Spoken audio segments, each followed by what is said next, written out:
အားလုံးပဲမင်္ဂလာပါအတွဲလိုက်မှတ်ထားပြီးတော့ချက်ချင်းသုံးပြုလို့ရမယ်စကားတစ်ခွန်းပြောပြချင်ပါတယ်အဲ့ဒါကတော့ I didn't miss that ပါ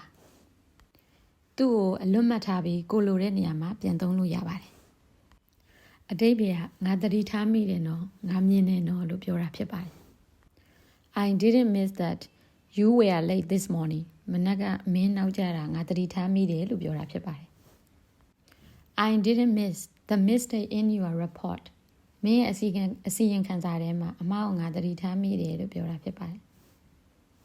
ဒီစကားစုလေးကအားလုံးအတွက်စိတ်ဝင်စားဖို့ကောင်းပြီးမှတ်မိလွယ်မယ်လို့ထင်ပါတယ်ဒီစကားစုလေးကိုအသုံးပြုပြီးတော့ကိုပြောချင်တဲ့အကြောင်းအရာတစ်ခုကို comment မှာရေးသွားကြည့်ပါအဲ့ဒီအကြောင်းအရာလေးရေးထားတာမှန်မှန်ဆန်းစစ်ပေးပါမယ်အားလုံးကျေးဇူးတင်ပါတယ် See you next time bye bye